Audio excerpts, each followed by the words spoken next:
We're talking about sex after your hysterectomy today. I know this can be an uncomfortable and even embarrassing subject, but it is an important one. I want to address all the questions that I get regularly about this subject so that you can feel empowered about asking the right questions and making the decision that's best for you going forward. So first off, I want to make sure the person who's actually having the hysterectomy is watching this right now. Of course, you want the support of your partner in all of this, but make sure that you're the one making the ultimate decision. It is your body, okay? So the three things we're going to address around this topic are: 1, your hormones; 2, your cervix and the length of your vaginal canal; and then 3, the whole idea of femininity involved with your hysterectomy. So I had a hysterectomy in November of 2019. I was 41 years old. So for me, and you can look back and see my story on many different videos here. I'll have all the links below. For me, they removed my uterus, one of my ovaries, both fallopian tubes, and my cervix. And I had multiple pelvic floor repairs at the same time because of prolapse issues. So I kept one ovary. Now that's important when we get to the hormone piece. So that's one part that can affect sex after a hysterectomy is your hormones. So what happens is if you have both ovaries removed, you wake up from surgery in menopause. Now, if you're in menopause already going into your hysterectomy, that will be a little bit of a different situation, but still, no matter what, no matter where you are in your cycle beforehand, if you have both ovaries removed, hormones will change afterwards, immediately when you wake up. Your hormones are addressed by your ovaries, okay? Ovaries are in charge of our reproductive hormones, our estrogen, our progesterone, all of those great things. Those are also in charge of our libido. They are in charge of lubrication. So during sex, you want that lubrication, right? So they're in charge of all those things. So if your hormones change after a hysterectomy, they will have a direct effect on your sexuality in various ways, right? In intercourse and your libido. So in that respect, I want you to see your doctor and have your hormones checked. Or possibly what I have done is I have a functional medicine expert that I see that addresses my hormones for me. So even though I kept one ovary, I still had a little bit of a hormone issue afterwards. But those are things that can be addressed, okay? So just keep it in mind. You just want to have it in the back of your head that after a hysterectomy, you want to make sure that you have all of those hormones tested and you can address them at that point. I had mine addressed through supplements. I have not gone on hormone replacement therapy whatsoever, but you do want to have them addressed, okay? So hormones is one issue you just want to keep in the back of your mind.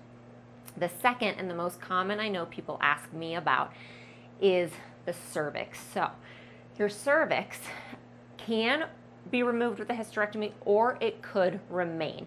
Let me tell you my situation. I tell all women you want to ask your doctor these things before going in. You want to know why things are happening. So with my cervix, my doctor actually wanted to keep my cervix, but I have a history of many abnormal pap smears, including a LEEP procedure for precancerous cells in my cervix. So if you keep your cervix, you are still going to have pap smears because you are still at risk of cervical cancer and you might still bleed and have a cycle. And for me being young, I had not been through menopause yet. I didn't want to continue to have periods if I didn't have to. And I definitely didn't want the risk of cervical cancer. So we had my cervix taken out. Now, the reason people sometimes wonder about with sexual function is it used to be thought, this is old thinking, okay? They have proven this not to be the case, but it used to be thought that the cervix was the reason women had orgasms. That was the center of an orgasm for a woman during intercourse. They now know that that isn't necessarily the case. Most women actually don't orgasm during intercourse anyway. They do it through the clitoris.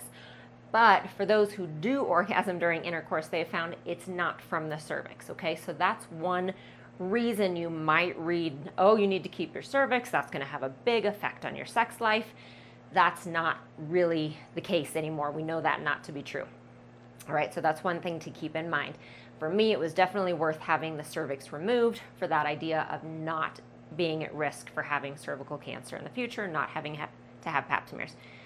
Another thing, and this is just something to make sure you talk to your doctor about, is the length of your vaginal canal. And again, this is something that has been talked about through people before, is that when you have the cervix removed, would it possibly shorten your canal? That can also be discussed with prolapse. So I just made sure that my doctor knew that I am very sexually active. It was important to me to continue that. Done. So you need to make sure that you are open and honest with your surgeon, with your doctor. Super important to not be embarrassed, not be uncomfortable. These are important topics. So if that is a concern at all of yours, just make sure they know. I am very sexually active. I want to keep that a part of my life. And I want to make sure that my vaginal canal is still going to be nice and long and comfortable. Done. Okay, so that's issue 2. Issue 3 is femininity, and that is something that's a little more subjective. I know that very well from personal experience. I had many questions going into my surgery about, am I still gonna feel like a woman? Am I still gonna feel feminine? Am I still gonna feel sexy? What is going to happen after a hysterectomy, especially at 41 years old? How in the world am I gonna feel afterwards? How is this gonna affect my relationship with myself, with my husband? That is a personal issue I think we all need to go through. If you have watched my videos about having hysterectomy, you know I believe there is a little bit of a mourning period that you need to go through before surgery. I think this can be a part of it. I can tell you honestly, from my perspective, it has not changed that for me at all. I actually feel more empowered since my surgery. I feel stronger. I feel more comfortable in my body. And it has not affected my sex life whatsoever, except in good ways. So especially having a prolapse, having endometriosis, sex was painful sometimes before, and you might be in that same boat. That has almost been eliminated for me. And I feel just simply so much stronger in my decision making. I feel stronger in who I am because I made that decision for myself. And I decided afterwards I was going to throw everything I had into recovery and into learning this new body of mine.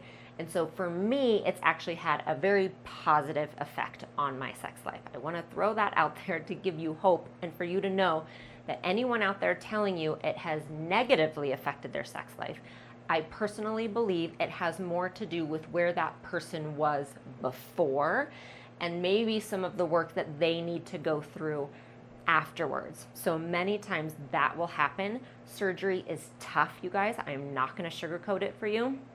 It is not a fun journey, but it is very doable. And if you have your expectations going in that you need to put the work in, you need to listen to the restrictions, you need to take your time, you need to give yourself grace and give yourself a lot of patience, and you need to take it one step at a time. If you give yourself all of those expectations going in, I truly believe you can be stronger, better, happier, and have even a better sex life afterwards, okay? So address those things, like I said, to recap. Make sure you're aware of your hormones and simply have them tested afterwards if you need to make sure that you're on the right track. If you're feeling decreased libido, if you're feeling decreased lubrication, many times that can be addressed through hormones, all right? Check in with your doctor going into it. Are you going to take my cervix? Are you going to leave it? I am very sexually active. I want to make sure that my vaginal canal is nice and long still afterwards.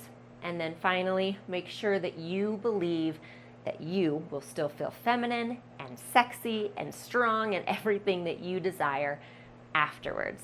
I hope that helps.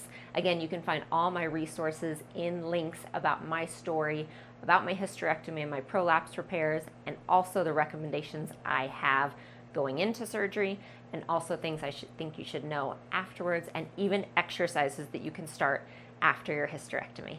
All right, I wish you the best.